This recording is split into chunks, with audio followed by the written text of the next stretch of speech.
नमस्कार साथियों, कस्तूरी देवी कॉलेज की ऑनलाइन क्लासों में आप सभी का हार्दिक स्वागत है। जैसे कि हमारी चर्चा चल रही थी निबंधों को लेकर के, तो निबंधों में हमारा जो निबंध चल रहा था वो कौन सा था? छायावाद। कौन सा निबंध? छायावाद। तो छायावाद को लेकर के हमारी चर्चा चल रही थी पिछली क्लास में। तो पिछली क्लास में जो छायावाद को लेकर के चर्चा चली थी तो उसमें हमने करीबन 7 या 8 बिंदुओं के ऊपर चर्चा कर ली थी। अब जो नेक्स्ट आगे जो 6 या 7 बिंदु और रह गए उनके बारे में चर्चा आज करेंगे। तो कल छायावाद को लेकर के जिन बिंदुओं के बारे में चर्चा की थी तो वो बिंदु ये थे कि जैसे कबीरदास जी के बारे में बात होती कि जो मध्यकालीन काव्य था तो उससे क्या कुछ नवीन यानी जो नया परिपाटी हुई या नई जो परिपाटी आई उसको किसके अकॉर्डिंग रखा गया था? छायावाद के अकॉर्डिंग। किसके अकॉर्डिंग? छायावाद के अंडर में। तो छायावाद था तो उसमें क्या नया शिल्प था, नई जो प्रकृति थी, नई एक प्रवृत्ति थी जो वो धीरे धीरे क्या हुई? विकसित हुई। और धीरे धीरे विकसित होकर के जो छायावादी काव्य है वो क्या हिंदी में क्या हो गया? उसका एक तय स्थान निर्धारित हो गया। यानी छायावाद ने हिंदी साहित्य में अपना स्थान क्या कर लिया? निर्धारित कर लिया। यानी उसकी महत्ता क्या हो गई? बढ़ गई। तो ये सारी सब कुछ जो भी चर्चाएं थी हमने पिछली कक्षा में क्या कर ली थी? कंप्लीट कर ली थी। तो छायावाद को लेकर के जो भी अब आगे चर्चाएं बची हैं, जो भी निबंध है आपका छायावाद यानी किसको लेकर के चर्चा करनी है हमें? जो छायावाद निबंध है किसका? नंद दुलारे वाजपेयी का। तो जो नंद दुलारे वाजपेयी जो कवि है, हमारे लेखक है, वो छायावाद जो निबंध है इसको लेकर के क्या करें? हमारे बीच चर्चा करें। छायावाद जो निबंध है इसके माध्यम से जो छायावाद की प्रवृत्ति थी जिसका हिंदी साहित्य में प्रचलन हुआ और धीरे धीरे क्या हुई? वो विकसित हुई। तो उसको इस निबंध के माध्यम से हमारे सामने क्या किया? उसकी विशेषताओं को प्रस्तुत किया है कि किस प्रकार छायावाद ने हिंदी साहित्य में अपना मुकाम हासिल किया और एक अपना तय स्थान निर्धारित किया। तो कल जो भी बिंदु थे उनकी चर्चा हमारे कल हो गई थी। अब जो आगे नेक्स्ट जो बिंदु बचे हैं उनकी क्या करेंगे? हम चर्चा करेंगे। तो फर्स्ट बात करें आज की फर्स्ट बिंदु की, तो छायावादी काव्य मध्य युग की काव्य धारा से प्रमुख है। यानी जो छायावादी काव्य है, कल भी हमारी चर्चा हुई थी इस बारे में कि छायावादी काव्य मध्य युग की काव्य धारा से क्या है? थोड़ा अलग है। यानी उसमें कुछ नया या नया शिल्प या नए नए प्रयोग किए गए हैं। तो इसमें क्या दे रखा है कि मध्य युग की काव्य धारा से प्रमुख है, इस अर्थ में भिन्न है। किस अर्थ में? वैसे कौन सा अर्थ है जिसके आधार पर छायावादी काव्य को मध्यकालीन काव्य से क्या कर सकते हैं? हम अलग मान सकते हैं। तो इस अर्थ में भिन्न है कि वह किसी क्रमागत, क्या? किसी क्रमागत सांप्रदायिकता या साधन परिपाटी, कोई भी क्रमागत सांप्रदायिकता हो या साधन परिपाटी हो का अनुगमन नहीं करता है। यानी इसका अनुगमन क्या नहीं करता है? छायावाद नहीं करता है। यानी छायावादी जो काव्यधारा है, जो मध्य युग की जो काव्यधारा थी उससे किस प्रमुख है? यानी मुख्य रूप से किस बात के आधार पर या मुख्य रूप से किस आधार पर या किस अर्थ के आधार पर आप उसे भिन्न मानोगे मध्ययुगीन काव्यधारा से छायावादी काव्य प्रवृत्ति को? तो वो प्रवृत्ति कौन सी बताई नंद दुलारे वाजपेयी जी ने कि छायावादी काव्य मध्यकालीन जो काव्य है उससे प्रमुख है। किस आधार पर भिन्न है? किसी क्रमागत सांप्रदायिकता, क्या? किसी क्रमागत सांप्रदायिकता या साधन परिपाटी, या जो साधन रूपी परिपाटी बनी हुई है, यानी साधन बना लिया हमने, यानी एक अपना निश्चय कर लिया कि हमने इसी प्रकार से यानी इसी के अकॉर्डिंग हमें चलना है। यानी एक परिपाटी बन जाती है ना कि हाँ जैसे पिताजी ये कर गए तो मैं भी यही करूँगा, यानी अपना साधन ही बना लिया, उसको मतलब इसी से मेरा जीवन यापन करूँगा। तो सांप्रदायिकता या उस साधन परिपाटी का क्या नहीं करते? अनुगमन नहीं करता। कौन नहीं करता उसका अनुगमन? छायावाद। तो इसी आधार पर छायावाद को मध्यकालीन जो काव्य है उससे अलग माना जाता है। किस आधार पर अलग मानेंगे? इस क्रमागत सांप्रदायिकता और जो साधन परिपाटी बनी हुई है, यानी जो साधन परिपाटी का अनुगमन है उसके आधार पर, यानी जो परिपाटियाँ बनी हुई इसका अनुगमन ये नहीं करता है। कौन? छायावाद। क्योंकि छायावाद इन सबका अनुकरण ना करके अपना कुछ नया शिल्प और नया कुछ ही क्या करता है? वो नया कुछ देने की कोशिश कर रहा है, नया नए प्रयोग उसमें हो रहे, यानी कुछ नया प्रयोग वो उस काव्यधारा के अकॉर्डिंग ला रहा है। नए नए शिल्पों का प्रयोग करना, नए नए पात्र चरित्र का प्रयोग करना, नए संवाद योजनाओं का प्रयोग करना। तो इसमें कुछ नया यानी विषय विशेष से हट करके कुछ ऐसी धारा का क्या हुआ? प्रचलन हुआ है। तो उस धारा को हम छायावादी काव्यधारा के अकॉर्डिंग रखते हैं। अब नेक्स्ट बिंदु की बात करते हैं, आधुनिक छायावादी काव्य नवीन जीवन प्रगति। यानी जो आधुनिक छायावादी काव्य है, यानी जो छायावादी काव्य है उसकी आधुनिकता है, जो आधुनिक छायावादी काव्य है नवीन जीवन प्रगति में ही आत्म सौंदर्य की झलक देखता है। तो जो आधुनिक छायावादी जो काव्य है हमारा, जो प्रवृत्ति चली है छायावादी काव्य की, नवीन जीवन प्रगति। आधुनिक छायावादी काव्य क्या है? नवीन जीवन प्रगति में ही, यानी नवीन जो जीवन की प्रगति है, यानी जो नई प्रगति चल रही है जीवन जीने की, जो नई जो अभी तौर तरीके चल रहे हैं वो, तो नवीन जीवन प्रगति में ही आत्म सौंदर्य की झलक देखता है। किसकी? आत्म सौंदर्य की। जो आत्म सौंदर्य यानी जो आत्मा की शुद्धता है उसके दर्शन, वो उसकी झलक कहाँ पे देखता है? नवीन जीवन प्रगति में। किस में? नवीन जीवन प्रगति में। यानी जो जीवन का जो नवीन प्रगति हुई है, नए तरीके से जो जीवन रूपी प्रगति चल रही है, उसी में आत्मिक सौंदर्य यानी आत्मा के सौंदर्य की झलक देखता है कौन? छायावाद। कौन देखता है? छायावाद। मध्यकालीन जो युग है या जो भक्ति काल था उसके अकॉर्डिंग वो प्राचीनता को लेकर के नहीं चलता है। क्या है इसमें? नवीन जीवन प्रगति का क्या किया गया है? प्रयोग किया गया है, या नवीन जीवन प्रगति के तथ्यों को या घटनाओं को छायावादी काव्य धारा में स्थान दिया गया है, और उसी की आधार पर या उसी के आधार पर आत्म सौंदर्य की झलक यानी नवीन जीवन जो प्रगति है इसी के अंदर, यानी नवीन अपनाया नहीं, नवीन जीवन प्रगति को अपनाया, नवीन शैली अपनाई। तो जो नवीन जीवन प्रगति है जो इन्होंने अपनाई अपनी काव्य धाराओं में, उसी के अकॉर्डिंग या उसी के अंदर आत्म सौंदर्य की झलक क्या हुई? इन्होंने देखी। यानी उसी के अंदर इन्होंने आत्म जो सौंदर्य है उसकी झलक देखी है। किसने? आधुनिक छायावादी काव्य धारा के कवियों ने। प्रसाद जी छायावादी काव्य के प्रवर्तक माने जाते हैं। क्या माने जाते हैं? प्रसाद जी। नेक्स्ट बिंदु है अपना प्रसाद, यानी जो जयशंकर प्रसाद है वो छायावाद का स्तंभ माना जाता है, छायावाद का प्रवर्तक माना जाता है। तो छायावाद के प्रवर्तक कौन माने जाते हैं? जयशंकर प्रसाद। तो ये छायावाद के प्रवर्तक के रूप में और छायावाद के सबसे प्रसिद्ध लेखक या कवि के रूप में प्रसिद्ध है।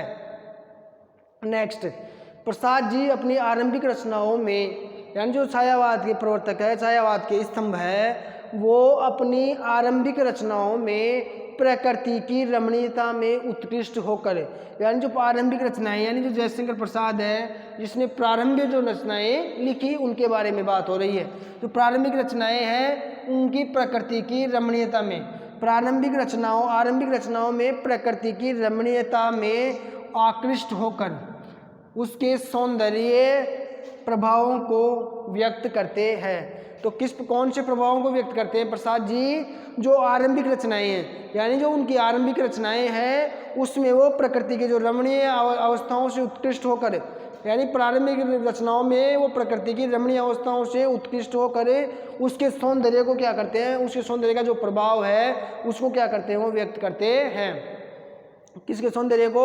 उस जो आकृष्ट रमणीयता है ना, वो आरंभिक रचनाओं की प्रकृति रमणीयता का जो सौंदर्य है, जो आरंभिक रचनाएं थी वो उन्होंने प्रकृति की रमणीयता को लेकर के लिखी, यानी प्रकृति की रमणीयता से संबंधित उन्होंने क्या कथानक उठाए या वहाँ से उन्होंने क्या किया वो लिया, उसमें कविताओं में क्या लिया? कथानक है। यानी जो प्रकृति की रमणीयता का उत्कृष्टता है, यानी जो प्रकृति की रमणीयता है, प्राकृतिक सौंदर्य है, तो प्राकृतिक सौंदर्य को बिंदुओं को लेकर के या उनको लेकर के अपनी रचनाओं में, अपने कविताओं में क्या किया? प्राकृतिक सौंदर्यता को स्थान दिया। वो जो प्राकृतिक सौंदर्यता है, जो प्राकृतिक रमणीयता है, उसके उत्कृष्ट सौंदर्य को, यानी जो उसका उत्कृष्ट होकर, यानी उससे आकृष्ट हो गए, वो क्या हो गए? उससे प्रभावित हो गए, उससे आकर्षित हो गए, उनका आकर्षण का केंद्र क्या हो गया? प्रकृति की रमणीयता। तो प्रकृति की रमणीयता से आकृष्ट होकर क्या करते हैं? उसके सौंदर्य प्रभावों को क्या करते हैं? वो व्यक्त करते हैं। किसके सौंदर्य प्रभावों को व्यक्त करते हैं? प्रकृति के सौंदर्य प्रभावों को, यानी प्रकृति का क्या करते हैं? वो आकृष्ट होते हैं। क्या होते हैं? प्रकृति की जो रमणीयता है उससे क्या हो गए? वो आकृष्ट हो गए, और उससे आकृष्ट होकर उसके सौंदर्य प्रभावों को क्या करते हैं? वो व्यक्त करते हैं। कौन? प्रसाद जी। और ये काम उन्होंने जो उनकी प्रारंभिक रचनाएं हैं, कौन सी प्रारंभिक, कौन सी रचनाएं? आरंभिक जो यानी शुरू में जो भी रचनाएं लिखी प्रसाद जी ने वो क्या किसको लेकर के लिखी, प्रकृति की रमणीयता को लेकर के। यानी जो प्राकृतिक सौंदर्य है, जो रमणीयता है प्राकृतिक, उस सौंदर्य को अपनी कविताओं को में क्या दिया, स्थान दिया। और उस रमणीयता को फिर क्या, उस रमणीयता से आकृष्ट होकर क्या, उससे आकृष्ट यानी उसकी तरफ आकर्षित होकर के उसके जो सौंदर्य यानी जो प्राकृतिक सौंदर्य है, उस सौंदर्य को किसको, उस प्राकृतिक सौंदर्य को या उसके प्रभाव को क्या करते हैं, व्यक्त करते हैं कि भाई इसका प्रभाव क्या पड़ा है। यानी जो प्राकृतिक सौंदर्य है जिसकी तरफ जयशंकर प्रसाद जी क्या हुए, आकृष्ट हुए, तो उस सौंदर्य का यानी जो सौंदर्य प्राकृतिक दृश्य है, जो प्राकृतिक सुंदरता है, उसका क्या प्रभाव पड़ रहा है, उस प्रभाव को क्या करते हैं, व्यक्त करते हैं कि ये प्रभाव इस प्राकृतिक सौंदर्य से पड़ रहा है। उसका क्या किया इन्होंने अपनी कविताओं में, अपनी रचनाओं में क्या किया, प्रयोग व्यक्त किया या उसे प्रकट किया। अब नेक्स्ट विशेषता की ओर चलते हैं। छायावाद की साहित्य शैली में एक नई दिशा का आभास महादेवी जी के काव्य क्षेत्र में प्रवेश करने पर प्राप्त हुआ। अब बात करें, अब जैसे जयशंकर प्रसाद की चल रही थी, तो छायावाद के जो 4 स्तंभ है, प्रसाद, पंत, निराला और महादेवी, यानी छायावाद के 4 स्तंभ है। ये कौन कौन से हो गए, जयशंकर प्रसाद, और हो गए पंत, और एक हो गया निराला, और एक हो गई महादेवी वर्मा। ये छायावाद के 4 स्तंभ कहलाते हैं, यानी छायावाद के सबसे इम्पोर्टेंट कवि हैं। अब उनमें से जो कौन है, महादेवी वर्मा। कौन हो गई, महादेवी वर्मा। तो महादेवी वर्मा की चर्चा करें तो छायावाद की साहित्य शैली में एक नई दिशा का क्या होता है, आभास महादेवी जी के काव्य क्षेत्र में देखने को या काव्य क्षेत्र में प्रवेश करने पर प्राप्त हुआ है। यानी जो छायावाद की साहित्य शैली है में एक नई दिशा, यानी जो छायावाद की जो शैली चली आ रही थी, जो छायावादी काव्य था या जो प्रवृत्ति है, इसकी जो एक नवीन शैली बनी थी, जो शैली चली आ रही थी, तो उस शैली में एक नई दिशा का आभास, यानी उस शैली में भी क्या हुआ, फिर एक नई दिशा का क्या होता है, आभास होता है। और वो किन की रचनाओं में वो देखने को मिलता है, में महादेवी जी की रचनाओं में देखने को मिलता है। तो महादेवी जी का जो काव्य क्षेत्र है, क्या जो महादेवी का जो काव्य क्षेत्र है या उनकी रचनाएं हैं, जो कविताएं हैं, उन कविताओं में यानी उन काव्य क्षेत्र में, यानी महादेवी के काव्य क्षेत्र में प्रवेश करने पर प्राप्त हुआ। तो क्या प्राप्त हुआ, छायावाद की साहित्य शैली में एक नई दिशा का आभास। जो छायावाद है उसकी साहित्य शैली में जो एक नई दिशा का आभास हुआ था, वो हमें कहाँ पे हुआ, महादेवी के या महादेवी वर्मा जी हैं, उनका जो काव्य क्षेत्र है, अगर उसमें आप प्रवेश करोगे या महादेवी जी के काव्य को पढ़ोगे आप, तो आपको नई दिशा का क्या होगा, आभास होगा। यानी छायावाद के अंतर्गत जो महादेवी जो कवित्री है, अगर उसके काव्य क्षेत्र के अंदर प्रवेश करोगे आप या उसके काव्य क्षेत्र को आप पढ़ोगे, तो उसमें आपको छायावादी जो काव्य उसकी एक नई दिशा का या नई दिशा का आभास आपको महसूस होगा। अगर उस आभास को आपको महसूस करना है तो आपको जो महादेवी जी है उसके काव्य क्षेत्र में क्या करना होगा, आपको प्रवेश करना होगा। अर्थात उसके काव्य क्षेत्र को आपको क्या करना पड़ेगा, रीड करना पड़ेगा। उसके काव्य क्षेत्र को आपको क्या करना पड़ेगा, उसका अध्ययन करना पड़ेगा, तभी तो आप क्या करोगे, उसके ज़्यादा निकट जा पाओगे। नेक्स्ट विशेषता की बात करें हम, तो महादेवी जी का काव्य पूर्णतः रहस्योन्मुखी और एकांतिक है। तो रहस्यवादी काव्य की रचना किसने की, महादेवी वर्मा ने। तो जो महादेवी का काव्य है पूर्णतः यानी पूरी तरह से किसके ऊपर आधारित है, रहस्योन्मुखी भावनाओं के ऊपर, यानी रहस्यवादी काव्य है, रहस्यमयी कवित्री कहलाती है। कौन है, महादेवी वर्मा, यह रहस्यमय कवित्री कहलाती है। अब रहस्योन्मुखी काव्य है और कैसा है, एकांतिक है, यानी अकेला ही है, यानी एकांतिक है, यानी इसमें किसी का मेल नहीं है। एकांतिक और रहस्योन्मुखी काव्य कहलाता है किसका, महादेवी का। अब रहस्य की बात करें हम, तो रहस्योन्मुखी वो होगा काव्य जिसमें कुछ रहस्य भावनाओं का क्या हो, उल्लेख हो, यानी रहस्य भावनाओं का क्या हो, जिसमें उल्लेख हो, वो काव्य रहस्यमय या रहस्योन्मुखी काव्य की श्रेणी में आता है। यानी वर्णन को इस प्रकार से प्रस्तुत करो आप, या काव्य इस प्रकार से प्रस्तुत होना चाहिए कि आपको उसमें कुछ रहस्य की भावना हो, यानी कुछ रहस्य छिपा हुआ हो, यानी रहस्य की भावना आपको महसूस होनी चाहिए, यानी किस रहस्य के अकॉर्डिंग ये रचना लिखी गई है, यानी क्या इसका रहस्य है। अब नेक्स्ट की बात करें हम, तो छायावाद को सामान्य काव्य शैली से पृथकता स्वीकार करनी होगी, यानी पृथकता स्वीकार करनी होगी का कहने का मतलब यही है कि जो सामान्य काव्य है, क्या है, जो सामान्य काव्य लिखा गया उस काव्य से छायावाद को क्या अपनी पृथकता, क्या उस काव्य शैली से अपनी पृथकता क्या करनी पड़ेगी, स्वीकार करनी पड़ेगी। अब स्वीकार करने का मतलब यही है कि जो सामान्य काव्य है उससे छायावादी काव्य क्या है, पृथक है, यानी अलग है, यानी दोनों में काफ़ी अंतर है, जो हम ऊपर भी चर्चा कर चुके हैं इस बिंदु की। कितना हमने चर्चा आया था ये बिंदु ऊपर फर्स्ट नंबर पे कि छायावादी काव्य मध्य युग की काव्य धारा से प्रमुखता क्या है, प्रमुखता है इस अर्थ में भिन्न है कि वह किसी क्रमागत संप्रदाय परिपाटी का अनुगमन नहीं करता, यानी वो इसका अनुगमन नहीं करता, इस अनासव का क्या हो गया, भिन्न हो गया। तो उसी बात को यहाँ क्या किया गया है, बताया गया है कि छायावादी काव्य को सामान्य काव्य शैली से, कौन सी काव्य शैली से, सामान्य काव्य शैली से पृथकता स्वीकार करनी होगी। तो कहने का मतलब ये है उसको ये मानना पड़ेगा, किसको, छायावाद को, कि जो सामान्य काव्य शैली है, कौन सी, जो सामान्य काव्य शैली है उससे क्या मानना पड़ेगा अपने को, इसको पृथक मानना पड़ेगा, यानी अलग मानना पड़ेगा। अगर हम इसको उससे अलग नहीं मानेंगे तो क्या होगा, फिर ये उसमें क्या हो जाएगा, घुल मिल जाएगा, यानी वो दोनों क्या हो जाएंगे, सेम हो जाएंगे। तो फिर इसका क्या अंतर रहेगा कि छायावादी काव्य है या मध्यकालीन काव्य है या सामान्य काव्य शैली है, यानी जो भी सामान्य काव्य शैली में जो भी रचनाएं लिखी गई है उनसे क्या करना पड़ेगा, इसको पृथकता माननी पड़ेगी, यानी छायावाद को अपने आप को किससे अलग मानना पड़ेगा, सामान्य काव्य शैली से। तो सामान्य काव्य शैली से को क्या मानना पड़ेगा, अलग मानना पड़ेगा। अगर सामान्य काव्य शैली से पृथकता स्वीकार नहीं करता है, पृथकता क्या करनी पड़ेगी, इनको स्वीकार करनी होगी। अगर नहीं करता स्वीकार तो फिर सामान्य काव्य शैली और इसमें क्या रहेगा, अंतर कम हो जाएगा, इसीलिए इससे क्या है, इसको पृथकता स्वीकार करनी होगी।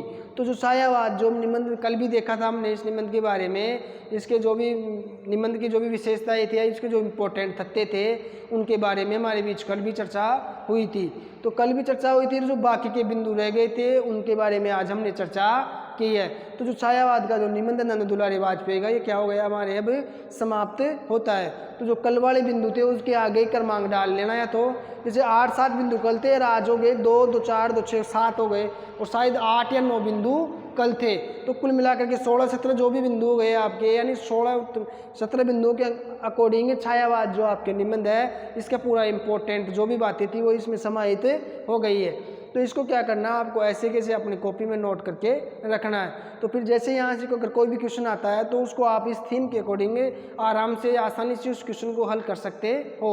और फिर बाद में जैसे अपनी बुक कंप्लीट होगी तो हम क्या है, इसके एक एक निबंध के क्या फिर 1-1, 2-2 प्रश्न भी हल आपको करवाएंगे कि भाई किस प्रकार से। फिर क्वेश्चनों के बारे में एक बार चर्चा करेंगे, किसके बारे में, क्वेश्चनों के बारे में भी चर्चा करेंगे कि जो हमारा जैसे मान लो भी 4 या 5 निबंध हो गए, अब आपके करीबन 9 निबंध है आपके, तो 9 निबंधों को खत्म हो जाएंगे, 9 के 9 निबंध, और काव्य शास्त्र आपके कंप्लीट हो गया। तो ये आपका क्या सेकंड पेपर है, तो सेकंड पेपर में ये सारा सब कुछ आपका पेपर कंप्लीट हो जाएगा। तो फिर इसका क्या है कि जैसे काव्य शास्त्र हो गया तो काव्य शास्त्र में किस प्रकार से निबंध क्वेश्चन आएंगे तो उनका क्या करेंगे, अध्ययन करेंगे, भाई ये क्वेश्चन आ सकता है, इस प्रकार से क्वेश्चन आएंगे और इन क्वेश्चनों को हमें इस प्रकार से अटेंड करना है और ऐसे इनको हल करना है।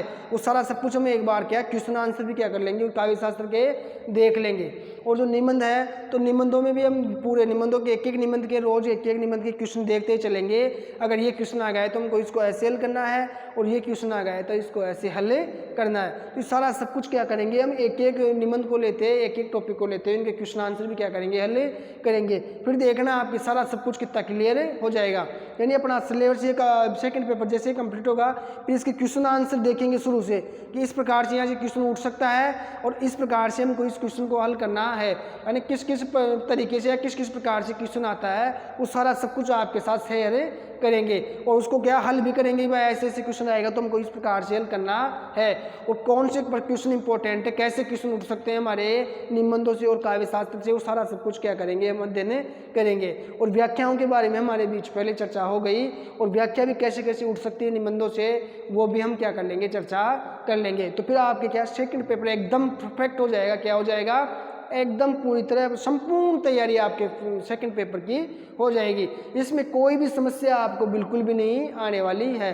अगर आपको जैसे जैसे मैं मेहनत करके पढ़ा रहा हूँ, अगर आप उसी के अकॉर्डिंग ध्यान लगाते हुए पढ़ोगे तो मेरा मतलब ये है कि आप आराम से 70+ नंबर इसमें ला सकते हो, आराम से इजी गोइंग में, आराम से इजी गोइंग में आप 70 से 80 नंबर इसमें आराम से आसानी से ला सकते हैं। लेकिन आपको साथ साथ क्लास लेनी है, और जैसे जैसे मैं आपको बताते जा रहा हूँ उसी को फॉलो करते हुए आपको क्या करना है, अध्ययन करना है। अगर उस हिसाब से आप अध्ययन करोगे तब तो आपका क्या नंबर अच्छे आएंगे, नहीं तो फिर वही घिसे पिटे जो भी आपके 40-50 नंबर आते हैं वो आते रहेंगे, जैसे पहले आपके आए होंगे उसी प्रकार। तो आपको क्या करना है, ध्यान से इसको समझना है, और ध्यान से क्या है, एक तो ये होता है कि अपने जैसे आता है क्वेश्चन खूब अच्छे से आता है, लेकिन अपने को यही मालूम नहीं होता कि करना कैसे।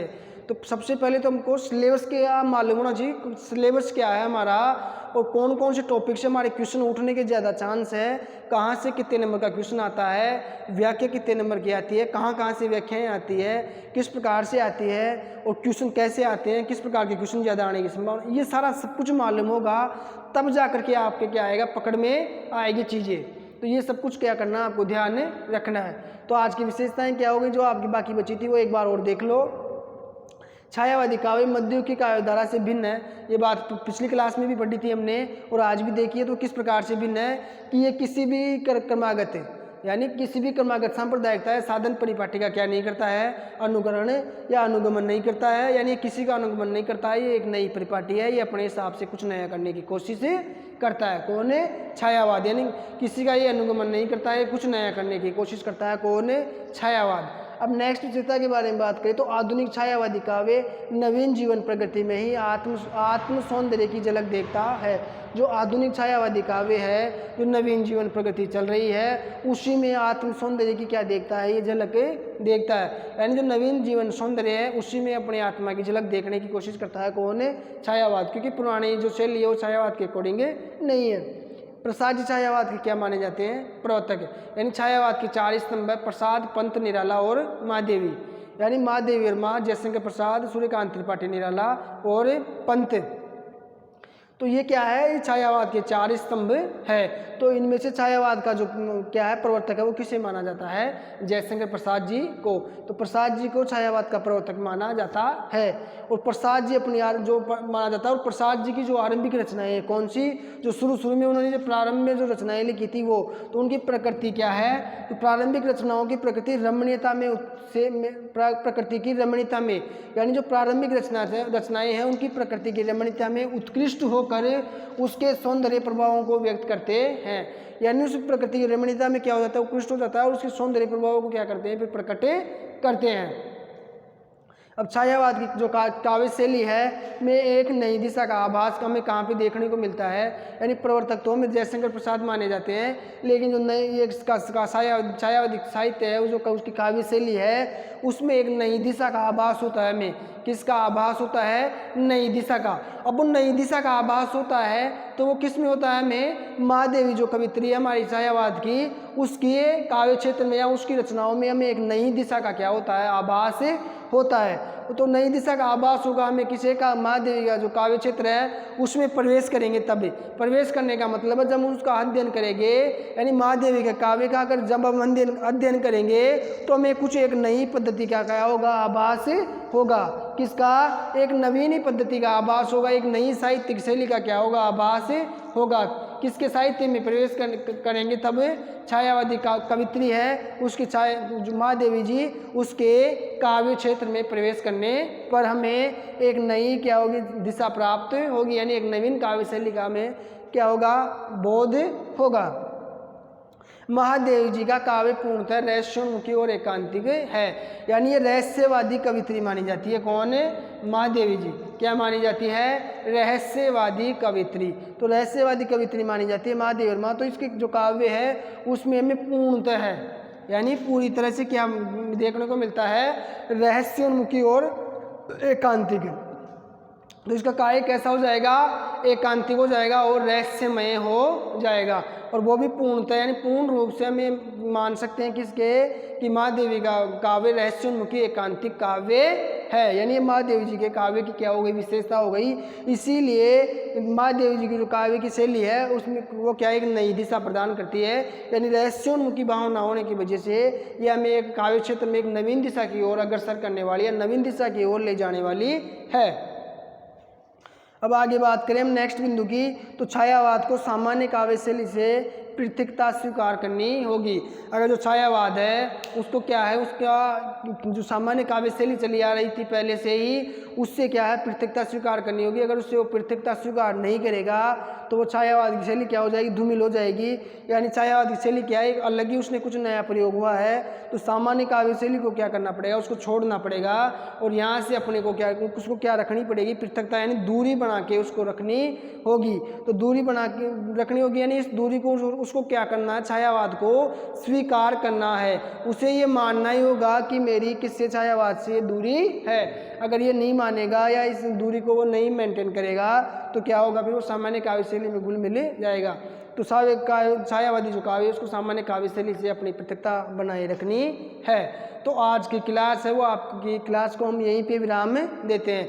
अब जो आपका ये छायावाद निबंध है नंद दुलारी वाजपेयी का, ये निबंध क्या होता है? समाप्त होता है। अब जो नेक्स्ट निबंध है उसको क्या करना है? आपको उसको थोड़ा सा देख के आना है अपनी क्लास पे वापस, यानी अब वापस अपनी जो नेक्स्ट क्लास होगी नेक्स्ट निबंध की, तो उस नेक्स्ट क्लास को लेने से पहले आप जो नेक्स्ट निबंध है उसको क्या करना है? आपको मतलब एक मुख्य मुख्य तथ्य को क्या करना है? पढ़ के आना है। और जो नेक्स्ट लेखक है उसकी साहित्यिक परिचय को आपको थोड़ा सा पढ़ के आना है। तो ये सारा सब कुछ करके आओगे आप, तो नेक्स्ट जैसे क्लास होगी तो वो आपको क्या अच्छे से समझ में आएगी। तो पहले जैसे जैसे क्लास चलती जाए आपकी, तो उसको क्लास को लेने से पहले एक बार अपनी किताब में क्या किया करो? थोड़ा सा उसको देख लिया करो। तो फिर पहले से आप थोड़ा बहुत उसको देख लोगे तो फिर वो आपके आसानी से समझ में आ जाएगा और हमेशा के लिए स्थायी भी आपके दिमाग में स्थायी भी तुरंत होगा।